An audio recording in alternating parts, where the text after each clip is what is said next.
কেহ সালাতে দণ্ডায়মান হয় সে যেন ধীর স্থির হয়ে দাঁড়ায়, এপস পস না হেলে, ইহুদিদের মতো হেলতে দুলতে না থাকে। কেননা সালাতে পূর্ণতা অঙ্গ প্রত্যঙ্গের প্রশান্তি যুক্ত স্থিরতার উপর নির্ভরশীল। আরও বর্ণিত আছে যে হজরত আবু বকর সিদ্দিক রাদিয়াল্লাহু তাআলা বলেন, রাসূলুল্লাহ সাল্লাল্লাহু আলাইহি ওয়াসাল্লাম ইরশাদ করেন, মুনাফিকের খুশু অর্থাৎ আল্লাহভীতি ও একাগ্রচিত্ততা থেকে আল্লাহর কাছে আশ্রয় প্রার্থনা করো। সাহাবাগণ আরজ করলেন, ওহা কিরূপ? হুজুর সাল্লাল্লাহু আলাইহি ওয়াসাল্লাম ইরশাদ করলেন, বাইরে স্থির শান্ত ভাব অথচ অন্তরে কপটতা। মা আয়েশা রাদিয়াল্লাহু তাআলা একদিন হুজুর সাল্লাল্লাহু আলাইহি ওয়াসাল্লামের নিকট জিজ্ঞাসা করলেন, সালাতে এদিক ওদিক তাকানো কেমন? রাসূল সাল্লাল্লাহু আলাইহি ওয়াসাল্লাম উত্তরে বলেন, তা সালাতের মধ্যে অতর্কিতভাবে শয়তানের ছোঁ মারার শামিল। মৌলানা মোহাম্মদ জাকারিয়া, সাহারানপুর, ফাজাইল তাবলিগ, নামাজ পরিচ্ছদ 105, পৃষ্ঠা নম্বর 105, পৃষ্ঠা নম্বর 106। হজরত আবু বকর বাইতুল মাল থেকে হজরত আবু বকর রাদিয়াল্লাহু তাআলার ভাতা গ্রহণ।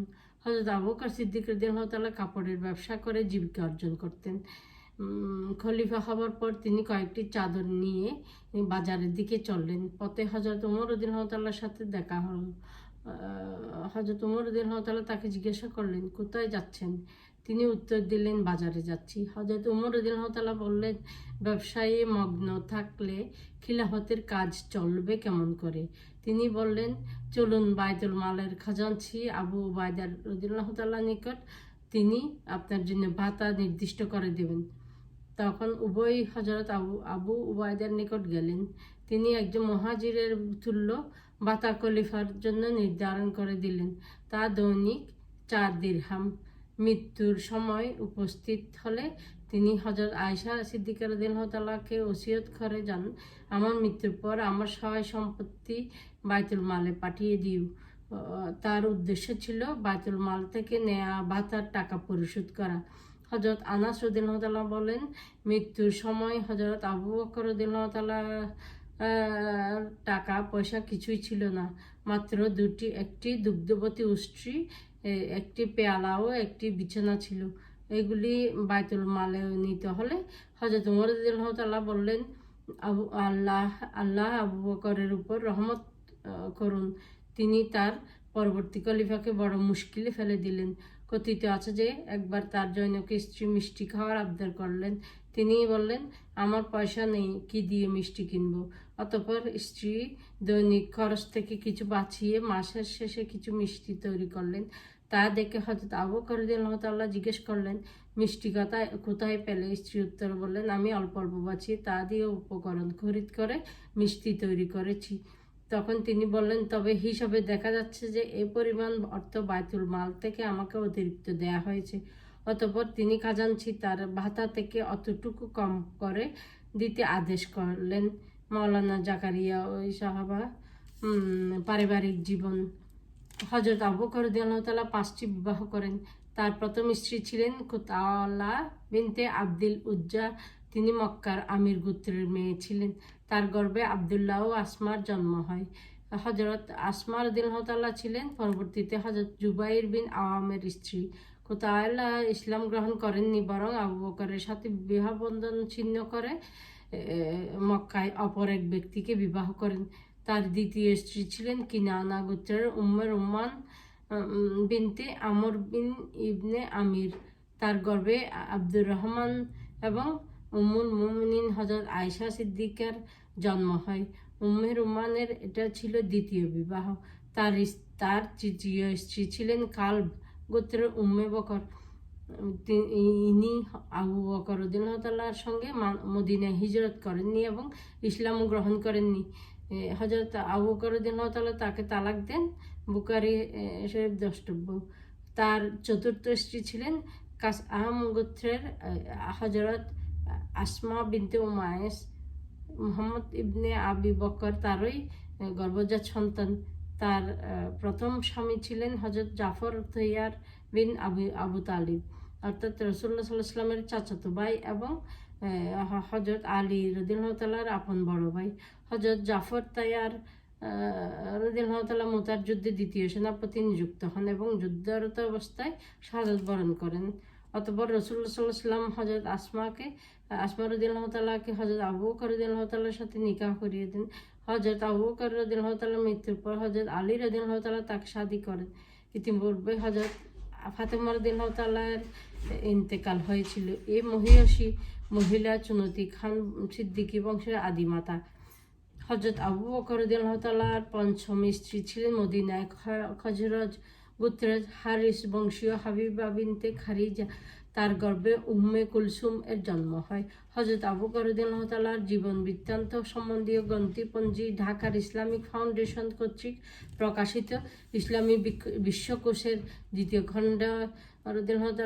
দ্বিতীয় খণ্ডে পৃষ্ঠা নম্বর 125 দেখা যেতে পারে। চুনতির খান সিদ্দিকী বংশের আদিমাতা। চুনতির খান সিদ্দিকী বংশের দুই মহিয়সী আদিমাতা। প্রথম হলেন মক্কার কুরাইশ বংশের আদিমাতা হজরত বিবি হাজিরা রাদিয়াল্লাহু তাআলা, যিনি হজরত ইব্রাহিম আলাইহিস সালামের দ্বিতীয় বিবি ছিলেন, মিশরীয় রাজবংশের মেয়ে ছিলেন এবং হজরত ইসমাইল আলাইহিস সালামের মাতা ছিলেন। এই বংশের দ্বিতীয় গৌরবান্বিত আদিমাতা হলেন হজরত আসমা বিনতে উমাইস। তিনি একজন প্রসিদ্ধ সাহাবিয়া ছিলেন। তিনি মক্কায় কাসাম গোত্রের জন্মগ্রহণ করেন। তার পিতার নাম মাবদ ইবনুল হারিস, তার মাতার নাম ছিল হিন্দ কাওয়ালা বিনতে আউফ বিনতে উমাইস। তিনি উম্মুল মুমিনিন হযরত মাইমুনা রাদিয়াল্লাহু তাআলার বৈপত্রীয় অথবা বৈমাত্রীয় ভগিনী ছিলেন। তিনি হযরত আসমা রাদিয়াল্লাহু তাআলা ছিলেন একজন উচ্চ মর্যাদাশীল সাহাবিয়া। তিনি প্রাথমিক যুগে ইসলাম গ্রহণকারীদের হিসেবে আস-সাবিকুন আল আওয়ালুন এর মধ্যে গণ্য হন। তিনি যখন ইসলাম গ্রহণ করে তখন মাত্র 30 ব্যক্তি ইসলামে দীক্ষিত হন। তখনও রাসূলুল্লাহ সাল্লাল্লাহু আলাইহি ওয়াসাল্লাম বাইতুল আরকামের গৃহে যাতায়াত শুরু করেননি। তাছাড়া তিনি একের পর এক 3 জন ইসলামের মহান ব্যক্তিত্বের স্ত্রী হওয়ার মর্যাদা লাভ করে জ্ঞানী গুণী ব্যক্তিত্ব হিসেবেও প্রসিদ্ধি লাভ করেন। তদুপরি নবুয়তের 4th বৎসরে রাসূলুল্লাহ সাল্লাল্লাহু আলাইহি ওয়াসাল্লাম যখন প্রকাশ্যে ইসলাম প্রচার শুরু করেন তখন মুসলমানদের উপর অবিশ্বাসী কুরাইশগণ অত্যাচার আরম্ভ করে। 5ম বৎসরে অত্যাচার ও নির্যাতনের মাত্রা বৃদ্ধি পেলে কিছু সংখ্যক মুসলমান আবিসিনিয়া অর্থাৎ ইথিওপিয়ায় হিজরত করেন। 6ষ্ঠ বৎসরের শুরুতে 80 জনের অধিক পুরুষ ও 19 জন মহিলার একটি দল আবিসিনিয়ায় হিজরত করেন। হযরত আসমা রাদিয়াল্লাহু তাআলা এই দলের অন্তর্ভুক্ত ছিলেন। তিনি তার স্বামী জাফর তৈয়ারের সাথে আবিসিনিয়ায় চলে যান এবং ইসলামের প্রথম হিজরতে মুহাজির হওয়ার গৌরব অর্জন করেন। দীর্ঘ 14 বছর আবিসিনিয়ায় বা হাবশায় অবস্থান করার পর 7ম হিজরি সনে খাইবর বিজয়ের পর অন্যান্যদের সমবাহারে তিনি মদিনায় আগমন করেন। অতএব তিনি 2 হিজরত লাভের মর্যাদা অর্জন করেন। হাবশা বা আবিসিনিয়া থেকে প্রত্যাবর্তনের পরবর্তী বছর 8ম হিজরি সনে মুতার যুদ্ধে স্বামী হযরত জাফর তৈয়ার রাদিয়াল্লাহু তাআলা শাহাদাত বরণ করেন। হযরত আসমা রাদিয়াল্লাহু তাআলা বলেন, তার শাহাদাতের দিন আল্লাহ রাসূল সাল্লাল্লাহু আলাইহি ওয়াসাল্লাম আমার গৃহে আগমন করেন। তখনই আমি 40টি চামড়া পাকা দাবাগত করেছিলাম, আটা গুলেছিলাম এবং আমার ছেলে মেয়েদেরকে গোসল করাইয়ে তেল মেখে দিচ্ছিলাম। এই অবস্থায় রাসূল সাল্লাল্লাহু আলাইহি ওয়াসাল্লাম আগমন করে আমাকে বললেন, হে আসমা, জাফরের সন্তানেরা কোথায়? আমি তাদেরকে হুজুরের নিকট নিয়ে গেলাম। তিনি তাদেরকে বুকে জড়িয়ে ধরে আদর করলেন ও কপালে চুমু দিলেন। তখন তার চোখ থেকে অশ্রু ঝরতে লাগলো। আমি আরজ করলাম, ইয়া রাসূলুল্লাহ, নিশ্চয়ই আপনার নিকট জাফরের কোনো সংবাদ পৌঁছেছে। তিনি বললেন, হ্যাঁ, সে আজ শাহাদাত বরণ করেছে। তা শুনে আমি চিৎকার দিয়ে কেঁদে উঠলাম। তখন প্রতিবেশী মহিলারা আমার নিকট এসে উপস্থিত হলো। রাসূলুল্লাহ সাল্লাল্লাহু আলাইহি ওয়াসাল্লাম, হে আসমা, মাতম করে কেঁদো না, বুক চাপড়াইও না। অতঃপর তিনি বিবি ফাতিমা রাদিয়াল্লাহু তাআলার নিকট গেলেন। বিবি ফাতিমা রাদিয়াল্লাহু তাআলা তখন হাই চাচা বলে কাঁদতে লাগলেন। তিনি বিবি ফাতেমা রাদিয়াল্লাহু তাআলাকে বললেন, জাফরের পরিবারের জন্য খাবার তৈরি করো, তারা আজ অত্যন্ত বিষাদগ্রস্ত। তৃতীয় দিন তিনি পুনরায় আসমা রাদিয়াল্লাহু তাআলার গৃহে আগমন করলেন এবং তাকে ধৈর্য ধারণ করতে উপদেশ দিলেন। উদ্ধৃতি তাজকিরাই সাহাবিয়া, পৃষ্ঠা নম্বর 230-31। জাফর রাদিয়াল্লাহু তাআলার শাহাদাতের 6 মাস পরে 8ম হিজরিতে হুনায়নের যুদ্ধের সময় রাসূলুল্লাহ সাল্লাল্লাহু আলাইহি ওয়াসাল্লাম আসমা রাদিয়াল্লাহু তাআলাকে হযরত আবু বকর রাদিয়াল্লাহু তাআলার সাথে বিবাহ দেন। 2 বছর পর হিজরি 10ম সালে রাসূলুল্লাহ সাল্লাল্লাহু আলাইহি ওয়াসাল্লামের বিদায় হজ উদযাপনকালে হযরত আবু বকর রাদিয়াল্লাহু তাআলার ঔরসের মুহাম্মদের জন্ম হয়। তিনি বিবি আসমা রাদিয়াল্লাহু তাআলার হজ পালনে রত ছিলেন। তখন বিবি আসমা রাদিয়াল্লাহু তাআলা হজ পালনে রত ছিলেন। রাসূলুল্লাহ সাল্লাল্লাহু আলাইহি ওয়াসাল্লাম দলভুক্ত ছিলেন এবং হুলাইফায় পদার্পণ করেছিলেন। সেখানে মুহাম্মদ জন্মগ্রহণ করেন। বিবি আসমা রাদিয়াল্লাহু তাআলা তখন রাসূলুল্লাহ সাল্লাল্লাহু আলাইহি ওয়াসাল্লামকে জিজ্ঞাসা করেন, ইয়া রাসূলুল্লাহ, এখন আমি কি করব? তিনি নির্দেশ দিলেন, গোসল করে ইহরাম বাঁধো। এই পুণ্যবতী মহিলা আত্মীয়তার দিক দিয়ে রাসূল তনয়া হযরত বিবি ফাতিমা রাদিয়াল্লাহু তাআলার চাচী সম্পর্ক ছিলেন। তিনি বিবি ফাতিমা রাদিয়াল্লাহু তাআলাকে আপন কন্যার ন্যায় ভালোবাসতেন। রাসূলুল্লাহ সাল্লাল্লাহু আলাইহি ওয়াসাল্লাম ইন্তেকালের পর যখন বিবি ফাতিমা রাদিয়াল্লাহু তাআলা একেবারে ভেঙে পড়লেন, তখন হযরত আসমা রাদিয়াল্লাহু তাআলা ছিলেন তার প্রায় সার্বক্ষণিক সাথী। উভয়কে অন্তরঙ্গভাবে পছন্দ করতেন। হুজুর আকরাম সাল্লাল্লাহু আলাইহি ওয়াসাল্লাম ইন্তেকালের পরে প্রায় 6 মাস বিবি ফাতেমা রাদিয়াল্লাহু তাআলা বেঁচে ছিলেন। তার অন্তর্ধানের কিছুদিন পূর্বে তিনি হযরত আসমাকে ডেকে বললেন, আমার মৃত্যুর পর পর্দার প্রতি বিশেষ দৃষ্টি রাখবেন। কেবল আপনিও আপনার স্বামী হযরত আলী রাদিয়াল্লাহু তাআলা ছাড়া আর কারো নিকট থেকে যেন আমার গোসলের সাহায্য নিয়ে আনা হয়। আসমা রাদিয়াল্লাহু তাআলা তাকে বললেন, আমি হাফসায় দেখেছি জানাজা খাটিয়ার উপর তাজা গাছের ডালপালা বেঁধে দোলনার মতো করা হয় এবং তার উপর কাপড় দিয়ে পর্দা তৈরি করা হয়। খেজুরের কয়েকটি ডাল এনে তিনি তদ্রূপ বানিয়ে তার উপর কাপড় দিয়ে বিবি ফাতেমা রাদিয়াল্লাহু তাআলা প্রদর্শন করলে তিনি বেশ সন্তুষ্ট ও তৃপ্ত হলেন। অতঃপর তার ইন্তেকালের পর এভাবেই তার গোসল দেওয়া হয়। বিবি আসমা রাদিয়াল্লাহু তাআলা ব্যবহারিক কার্যকলাপে বেশ দক্ষ ছিলেন। হযরত আবু বকর রাদিয়াল্লাহু তাআলা ইন্তেকালের পূর্বে ওসিয়ত করেন তিনি বিবি আসমা তাকে গোসল দেওয়ান। বিবি আসমা যথাযথভাবে তার নির্দেশ পালন করেন। সেদিন তিনি রোজা রাখছিলেন। দিনটিতে প্রচণ্ড শীত ছিল। গোসলের কাজ সমাধা করে তিনি লোকদের জিজ্ঞাসা করেন, আমি রোজাদার, আমার কি গোসল করতে হবে? লোকেরা উত্তর দিল, না। হযরত আবু বকর সিদ্দিক রাদিয়াল্লাহু তাআলার মৃত্যুর পর তিনি হযরত আলীর সাথে নিকাহ সূত্রে আবদ্ধ হন। এর প্রায় 2 বছর পূর্বে বিবি ফাতেমা রাদিয়াল্লাহু তাআলা জান্নাতবাসী হয়েছিলেন। মুহাম্মদের বয়স তখন প্রায় 3 বছর ছিল। তাই শিশু মুহাম্মদ বিন আবু বকরও হযরত আলীর গৃহে লালিত পালিত হন। এটি চিত্তাকর্ষক ঘটনা। হযরত আসমা রাদিয়াল্লাহু তাআলার গর্ভে হযরত আবু বকর রাদিয়াল্লাহু তাআলার ছেলের নাম যেমন মুহাম্মদ ছিল, তেমনি তার গর্ভে হযরত জাফর তৈয়ারের এক ছেলের নামও মুহাম্মদ ছিল। একদিন মুহাম্মদ ইবনে আবু বকরের সাথে মুহাম্মদ ইবনে জাফরের নিজ নিজ পিতার শ্রেষ্ঠত্ব নিয়ে তর্ক লেগে গেল। তাই দেখে হযরত আলী রাদিয়াল্লাহু তাআলা বিবি আসমাকে বললেন, তুমি এই বাচ্চাদের বিবাদ মীমাংসা করে দাও। হযরত আসমা রাদিয়াল্লাহু তাআলা বললেন, যুবকদের মধ্যে জাফরের শ্রেষ্ঠ কাকে বলে কাকেও দেখিনি এবং বৃদ্ধদের মধ্যে আবু বকর থেকে শ্রেষ্ঠ কাকেও পাইনি। হযরত আলী খেদ করে বললেন, তুমি তো আমার জন্য কিছুই রাখলে না। হযরত আলী রাদিয়াল্লাহু তাআলা ওরসে বিবি আসমা রাদিয়াল্লাহু তাআলার ইয়াহিয়া নামে এক পুত্র সন্তান জন্মগ্রহণ করেন। হযরত আলী রাদিয়াল্লাহু তাআলার শাহাদাতের কিছুদিন পর হিজরি 40 সনে বিবি আসমা রাদিয়াল্লাহু তাআলা ইন্তেকাল করেন। ইন্তেকালের সময় তিনি 4 পুত্র রেখেছেন। হযরত জাফর তৈয়ার রাদিয়াল্লাহু তাআলা ওরসে আব্দুল্লাহ ও মুহাম্মদ আউন, হযরত আবু বকর রাদিয়াল্লাহু তাআলা ওরসে মুহাম্মদ ও হযরত আলীর ওরসে ইয়াহিয়া। কোনো ঐতিহাসিকের মতে হযরত জাফর তৈয়ারের জাফর তৈয়ার রাদিয়াল্লাহু তাআলার ওরসে তার 2 কন্যা জন্মগ্রহণ করেছিলেন। চরিত্র ও কৃতিত্ব।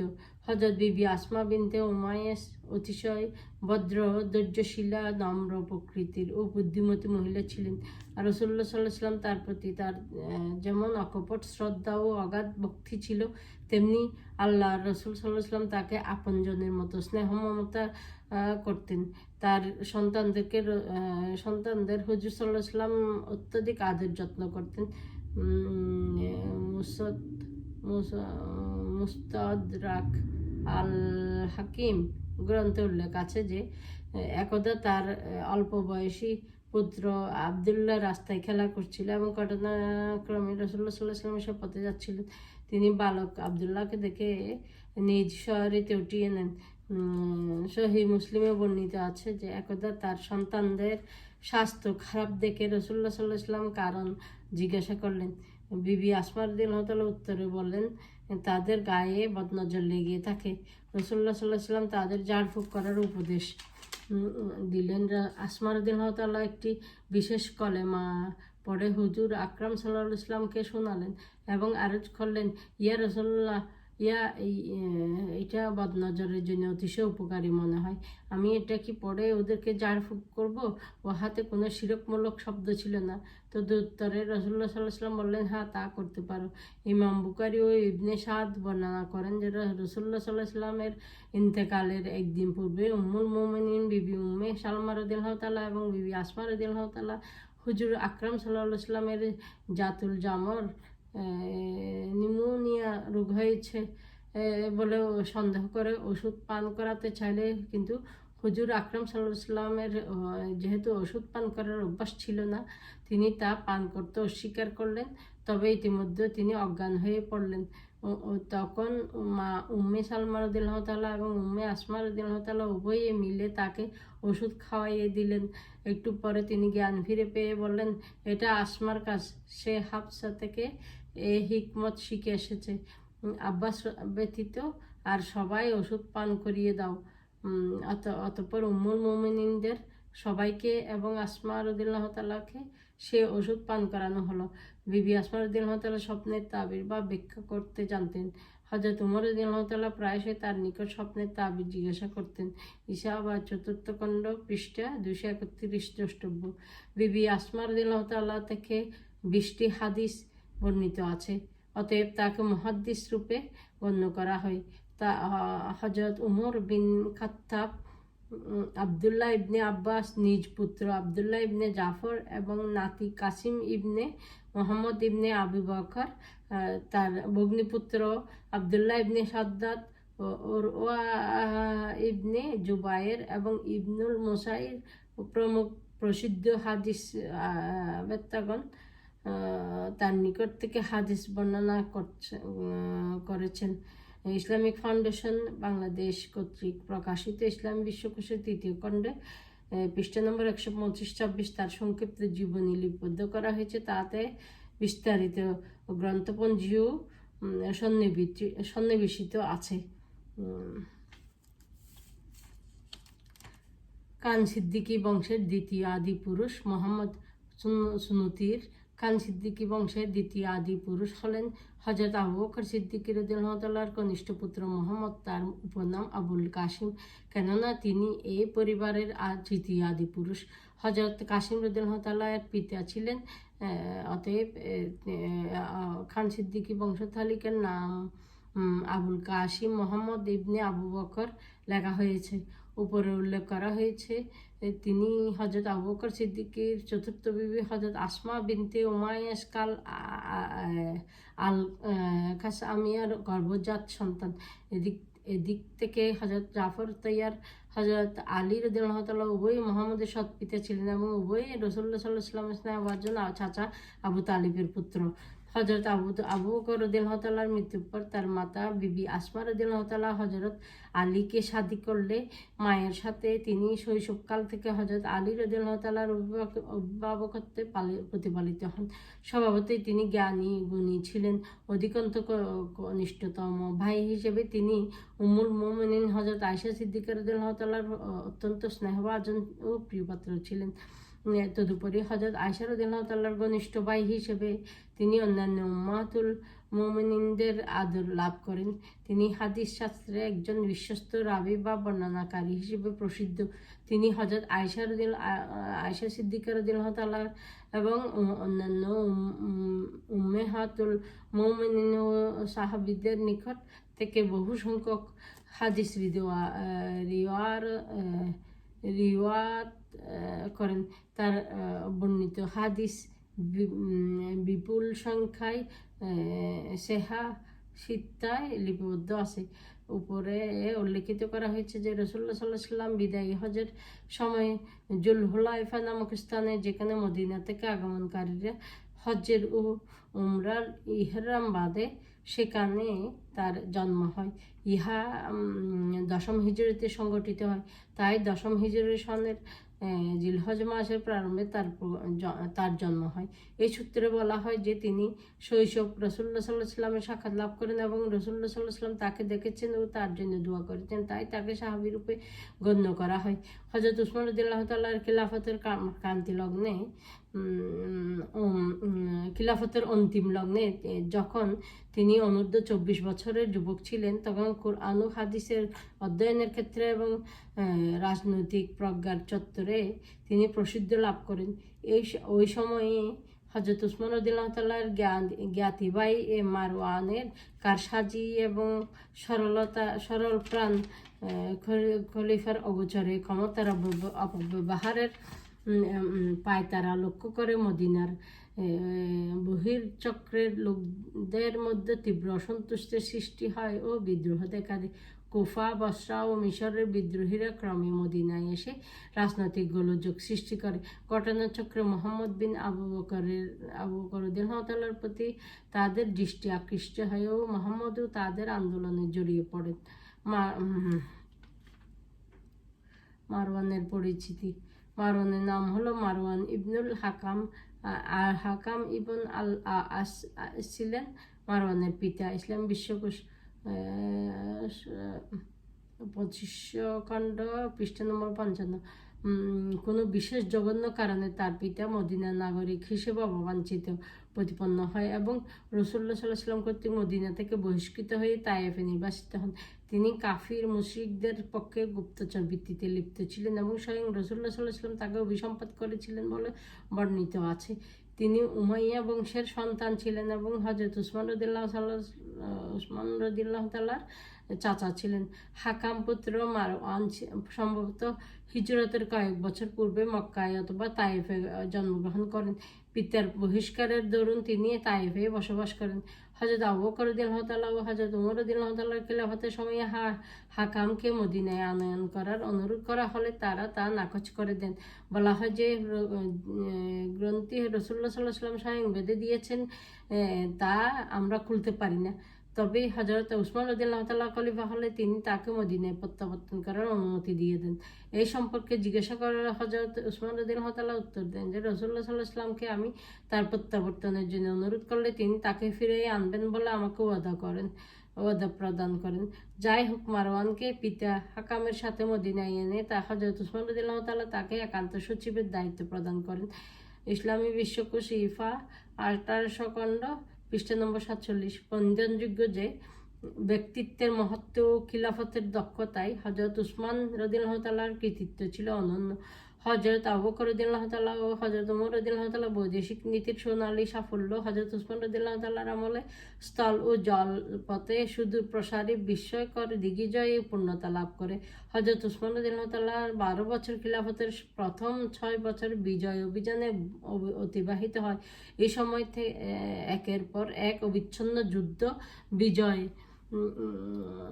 মুসলিম রাষ্ট্রের পরিসর দৈর্ঘ্য প্রস্থে বিপুলভাবে বর্ধিত করে এবং মুসলিম জনগণকে সুখ, শান্তি ও সমৃদ্ধিতে ভরপুর করে দেয়। কিন্তু পরবর্তী 6 বছর বিজিত সমৃদ্ধিকে সুবিন্যস্ত করার ব্যাপারে in the process of the consolidation of the gain ভূশাসন ও সম্পদ ব্যবহারের ব্যাপারে তিনি হযরত ওমর রাদিয়াল্লাহু তাআলা কর্তৃক প্রতিষ্ঠিত ব্যবস্থায় বহু নীতিগত ও ব্যবহারিক পরিবর্তন সাধন করেন। তা সাধারণ মানুষের বিপক্ষে এবং অভিজাত শ্রেণী ও সম্পদশালীদের পক্ষে সুবিধা সৃষ্টি করে বলে গুঞ্জন ও রব সৃষ্টি হয়। তদুপরি কয়েকটি আপাত দৃশ্যমান শীর্ষস্থানীয় গুরুত্বপূর্ণ পদে তার উমাইয়া বংশীয় আত্মীয় স্বজন নিয়োগ তার উমাইয়া বংশ স্বজন প্রীতির নিদর্শন বলে গুজব ছড়িয়ে পড়ে। অবশ্য স্থান কাল পাত্রভেদে ব্যক্তিভিত্তিক উপযুক্ততা ও নিয়োগের উপযোগিতা বিচারে সেকালে হযরত উসমান রাদিয়াল্লাহু তাআলা কর্তৃক নিয়োজিত অনুসন্ধান কমিটির বিচারে ইসলামী বিশ্বকোষ পঞ্চম খণ্ড পৃষ্ঠা 564-65 দ্রষ্টব্য এবং আধুনিক যুগের ঐতিহাসিকদের বিচার বিশ্লেষণে ডক্টর সৈয়দ মাহমুদুল হাসান ইসলামের ইতিহাস ঢাকা 1975 পৃষ্ঠা নম্বর 224-35 হযরত উসমান রাদিয়াল্লাহু তাআলার বিরুদ্ধে স্বজন প্রীতির অভিযোগ ও অন্যান্য অপবাদ ভিত্তিহীন প্রমাণিত হয়। তবু সার্বিক শাসন ব্যবস্থাগত কারণে বিচারে তার নীতিগত ও ব্যবস্থাগত পরিবর্তনগুলি উমাইয়াদের খিলাফতের শাসন ক্ষমতা কুক্ষিগত করতে সাহায্য করে। এই উমাইয়াকরণের কেন্দ্রস্থলে ছিল হযরত উসমান রাদিয়াল্লাহু তাআলার শাসনামলের মারওয়ান বিন হাকাম্বা এবং হযরত আলী রাদিয়াল্লাহু তাআলার পরবর্তীতে হযরত মুয়াবিয়া বিন আবু সুফিয়ান রাদিয়াল্লাহু তাআলা সরল প্রাণ স্নেহপরায়ণ 80 বছরের বৃদ্ধ বিদায় স্নায়ু শক্তিতে দুর্বল হযরত উসমান রাদিয়াল্লাহু তাআলার একান্ত সচিব থাকার সময়ে মারওয়ান খলিফার অগোচরে মোহাম্মদের ও মিশরবাসী বিক্ষোভকারীদের বিরুদ্ধে প্রাণনাশক ষড়যন্ত্রে লিপ্ত হয়। আর খলিফার অগোচরে এবং খলিফার প্রকাশ্য আদেশের বিপরীতে শিলমোহরযুক্ত বিশ্বাসঘাতকতাপূর্ণ খলিফার নামে ভুয়া চিঠি প্রেরণ ঘটনা যা বিক্ষোভকে প্রাণঘাতী সংগ্রামে পরিণত করে তা মারওয়ানের দীর্ঘকাল ধরে গোপন ষড়যন্ত্রের বহিঃপ্রকাশ ও পরিণতি ছিল বলে প্রতীয়মান হয়। অধিকন্ত খিলাফতের ক্ষমতাকে উমাইয়াকরণের ষড়যন্ত্রে তিনি ও তার চাচাতো ভাই সাঈদ বিন আস যে সিরিয়ায় আমির হযরত মুয়াবিয়া রাদিয়াল্লাহু তাআলার সাথে যুক্ত ছিলেন তা হযরত মুয়াবিয়া রাদিয়াল্লাহু তাআলা খলিফা হওয়ার পরে তাদের দুইজনকে পালাক্রমে মদিনা ও হিজাজে শাসনকর্তা নিযুক্তির থেকে আঁচ করা যায়। আরও প্রকাশ থাকে যে মারওয়ান উষ্ট্রের যুদ্ধে হযরত আলী রাদিয়াল্লাহু তাআলার বিরুদ্ধে আমিরে মুয়াবিয়া রাদিয়াল্লাহু তাআলার পক্ষে যুদ্ধে অংশগ্রহণ করেন। পরে যখন তিনি হযরত আলী রাদিয়াল্লাহু তাআলার ভয়ে আত্মগোপন করেন তখন তা জানতে পেরে হযরত আলী রাদিয়াল্লাহু তাআলা তাকে নিরাপত্তা প্রদান করে মদিনায় পাঠিয়ে দেন। কিন্তু হযরত হুসাইন রাদিয়াল্লাহু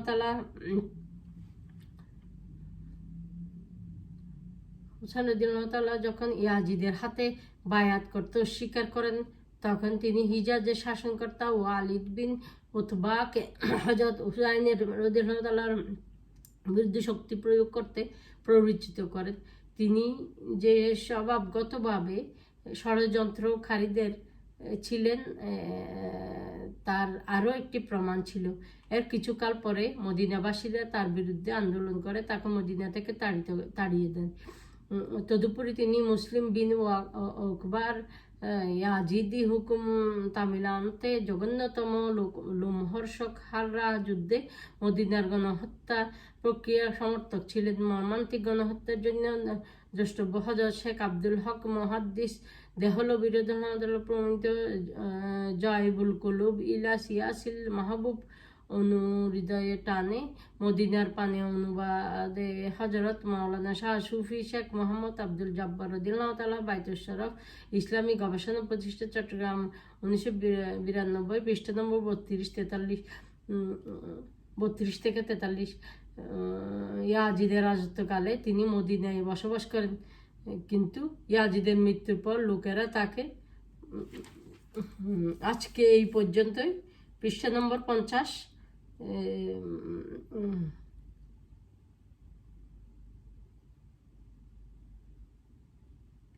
ইয়াজিদের রাজত্বকাল থেকে শুরু হবে নেক্সট এপিসোড।